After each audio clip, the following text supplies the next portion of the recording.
उसने अपनी राम कहानी सुनाकर विषैले सांप से कहा कि तुम जाकर उस रानी को डसो जो गरीब की गुहार नहीं सुनती, जो रानी सब कुछ जानकर भी हमें राजा से न्याय नहीं दिला सकी और न ही राजा को छोड़ सकी। तुम जाकर उसे क्यों नहीं डस लेते? सांप ने भी इसमें अपनी असमर्थता जताई।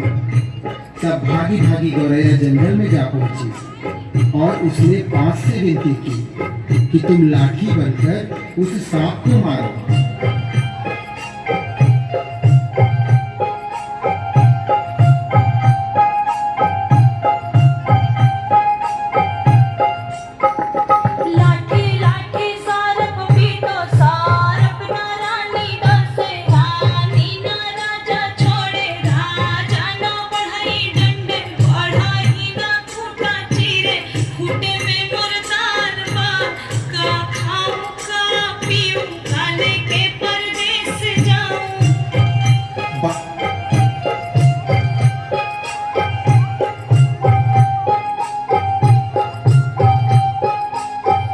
बांस की लाठी भी भला उस नन्ही गौरैया के लिए उस सांप से क्यों बैर मोल लेती? उसने भी इनकार किया। तो गौरैया गुस्से से भर उठी और उड़कर भरगुजे के यहाँ भवक रही आग के पास जा पहुंची और उसे ललकारा, हे आग, तुम सारे जंगल को जलाकर राख कर दो। जिसमें वह बांस के पेड़ हैं, जिसकी लाठी मुझ गरीब और बेसहारा के लिए नहीं उठती, कोई मुझे मेरा हक नहीं दिलाता। आग ने जब सारी बात विस्तार से जाननी चाहिए तो गौरैया ने अपनी राम कहानी उसके आगे भी सुना दी। लाठी लाठी विषधर मारियो, काले के परदेस जाऊं।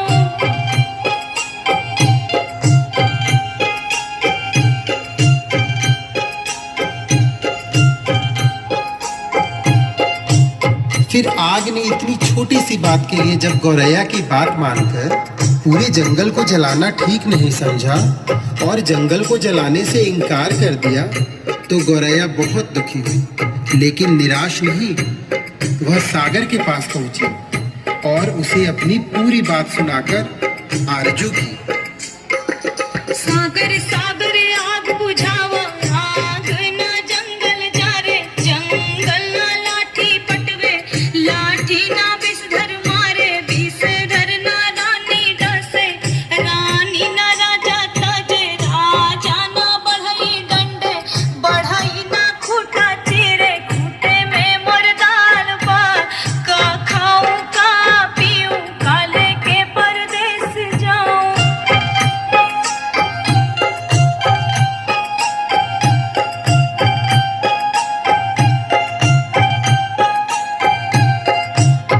विशाल सागर भला गौरैया की इस गुहार को क्यों सुनता? वह अपनी मस्ती में हंसता हुआ गुजरता रहा और गौरैया उसके किनारे अपना सिर धुलती रही। सुबह से शाम होने को आई। गौरैया को जब यहाँ भी न्याय नहीं मिला तो वह हाथी के पास पहुंची। हाथी के पास उसने अनुनय की कि तुम चलकर मुझे न्याय दिलवाओ, उस समुद्र को सौंप लो जो मुझ दुखियारी की हंसी उड़ाता है, बलवान होते हुए भी अन्याय के विरुद्ध खड़ा नहीं होता। जानते हो हमारे साथ क्या गुजरी है? और वह गा गा कर पूरी व्यथा कथा हाथी को सुनाने लगी। हाथी हाथी सागर सोखो, सागर ना आग बुझावे, आग ना जंगल जा रे, जंगल ना लाठी पटवे, लाठी ना विषधर मारे, विषधर ना रानी डसे, रानी ना राजा ताजे, राजा ना बढ़ई डंडे, बढ़ई ना खूटा चीरे, खूटा में मुर्दाल बा, का खाऊं का पीऊं, काले के परदेस जाऊं। हाथी भी गौरैया की बात सुनकर टस से मस नहीं हुआ। उसने भी उसका साथ नहीं दिया और उसकी बातों को हवा में उड़ाता हुआ अपने लंबे लंबे सूट जैसे कान हिलाते मस्ती में आगे निकल गया। अब नन्ही गौरैया का धीरज टूटने लगा। वह थककर चूर हो गई थी। जहाँ की तहाँ बैठी लाचार सी होकर आंसू बहाने लगी। सारी दुनिया उसे अंधेरी दिखाई देने लगी। किस किस से उसने अपनी कहानी नहीं सुनाई, लेकिन किसी ने उसकी मदद नहीं की। बेसहारा लाचार की करुण पुकार पर कोई ध्यान नहीं देता। तभी उसके पैरों के पास एक नन्ही सी चींटी आकर उसका हाल पूछने लगी। उसने देखा नन्ही नन्ही चींटियों की एक लंबी कतार एक के पीछे एक बहुत ही अनुशासित ढंग से चली आ रही है। उसने ध्यान से देखा उनका अद्भुत संगठन और अथक परिश्रम। वे बड़ी फुर्ती, तत्परता और सुनियोजित ढंग से अपना काम मिलजुल कर किए जा रहे थे। चींटियों ने आकर उसे घेर लिया और गौरैया से पूरा वृतांत सुना। सुनकर सहानुभूति के साथ बोले, बहन, इस दुनिया में रोने गिड़गिड़ाने से काम नहीं चलता और न ही बैठकर आंसू बहाने से कुछ होता है। हिम्मत हार कर बैठना तो कायरता है। चलो चलो हमारे साथ, हम न्याय दिलाएंगे, कोई रास्ता निकालेंगे। चलते चलते चिड़िया यह सोचती रही कि भला यह नन्ही नन्ही चींटियां मेरी क्या मदद करेंगी, जबकि बड़ों बड़ों ने मुझसे मुंह मोड़ लिया और मेरे किसी काम न आए। खैर चलो देखते हैं, कोई तो मेरी मदद के लिए आगे आया है। चींटी बहना हमारा साथ देने चली है तो उसकी फौज भी तो है उसके पीछे, फिर घबराना क्या, देखते हैं क्या होता है। गौरैया सोचती चली जा रही थी। तभी चींटियों ने उससे कहा कि तुम किसी पास की पेड़ की डाल पर थोड़ी देर बैठो और देखो मैं क्या करती हूँ। कैसे पहाड़ जैसा हाथी मेरे इशारे पर नाचने लगता है और तुम्हारे काम के लिए दौड़ा दौड़ा समुद्र के पास जाता है। हिम्मत हारने से कुछ नहीं होता, मिलजुल कर जुगत लगाने से ही समस्याओं के समाधान का रास्ता निकलता है। गौरैया फुर्र से पास के पेड़ की डाल पर जा बैठी और चकित होकर चींटियों की असंभव सी लगने वाली बातों को कारगर होते अपनी आंखों के सामने देखती रही। चींटी धीरे धीरे हाथी के पैर से सरककर उसके कान तक जा पहुंची। हाथी अपने सूप जैसे कान हिलाता, सूंड से अपने माथे पर फूंक मारता ही रह गया और चींटी उसके कान में घुसकर उसे तंग करने लगी और उसे समझाने लगी। बड़े बड़े बलवान यदि अपने बल अहंकार में चूर होकर दीनहीन छोटों की सहायता न करें तो उन्हें भी भान होना चाहिए कि काम पड़ने पर छोटे भी यदि अपनी आन बान के लिए अड़ जाएं तो बड़ों बड़ों के लिए संकट पैदा कर सकते हैं। अभी तो मैं अकेले आई हूँ, किंतु मेरे पीछे असंख्य चींटियों की लंबी कतार चली आ रही है। कहीं सबने एक साथ चढ़ाई कर दी तो लेने के देने पड़ जाएंगे। अपने प्राण संकट में क्यों डालते हो? मेरी नेक सलाह यही है कि तुम सीधी तरह चलकर गौरैया का काम करो, नहीं तो आगे समझ लो मरता क्या न करता। हाथी झुंझलाहट और घबराहट में चींटी की बात मानने को लाचार हो गया। वह यह कहते हुए गौरैया के काम के लिए सागर को सौंपने को तैयार हो गया।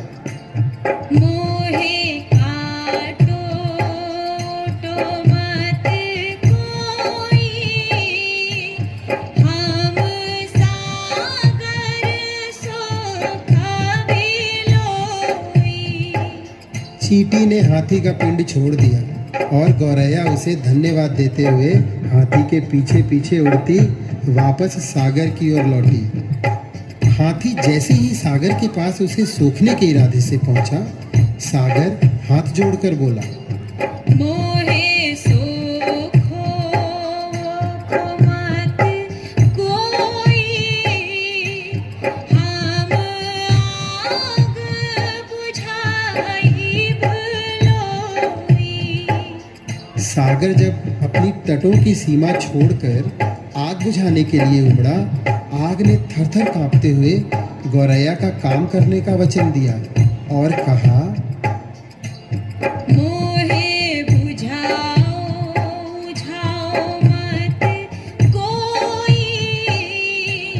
हम जंगल जा बिलोई। आग जंगल को जलाने के लिए बढ़ी, गौरैया भी साथ चली आ रही है। यह जानकर जंगल ने भी वादा किया, मैं लाठी को सांप मारने के लिए तुरंत भेजता हूँ, लेकिन मुझे जलाकर राख मत करो। मोहे जारो मत कोई, हम सांप मारब उसकी क्या मजाल जो जंगल की बंसवारियों में अनगिनत लाठियों की मार से भयभीत न हो। उसने भी बिल से बाहर आकर गौरैया को भरोसा दिया। मोहे मारो रो मत कोई, हम रानी दा सब लोई। रानी ने जब सांप को महल में आते देखा और उसके साथ गौरैया को आते देखा तो वह पूरी बात का अनुमान कर पसीने पसीने हो गई। उसने हाथ जोड़कर विनती की, मोहे डसो सो मत कोई, हम राजा ता जब लोई। रानी के उस वचन के बाद भला राजा क्यों अपने हट पर टिकता। उसे तो गौरैया के धीरज, अथक परिश्रम और सूझबूझ का समाचार मिल चुका था।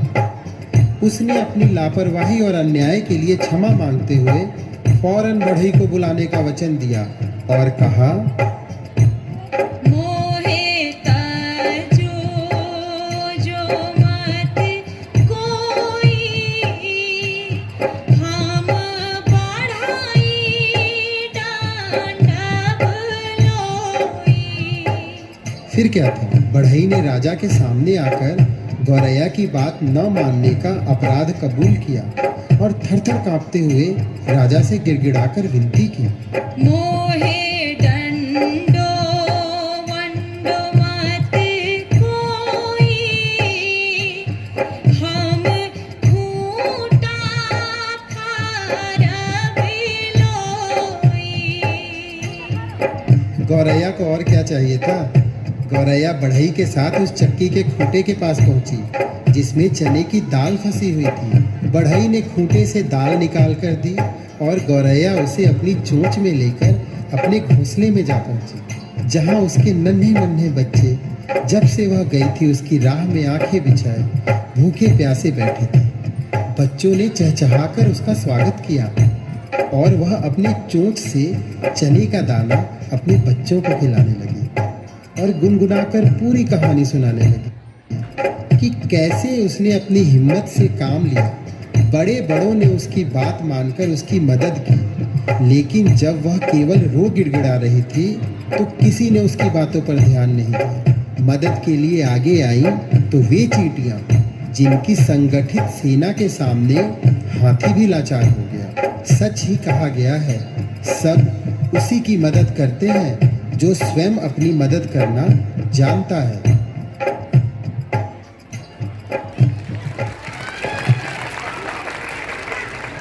तो इस आगे चलते हैं और इस नाटक से हमने सीखा कि हर इंसान को के जीवन में उतार चढ़ाव तो लगा रहता है, लेकिन हम सभी को इस चिड़िया की तरह निरंतर प्रयास करते रहना चाहिए। तो इसी के साथ हम आगे चलते हैं और मैं चाहूंगी कि इस प्रोग्राम के लिए एक भरपूर जोरदार तालियां हो जाए।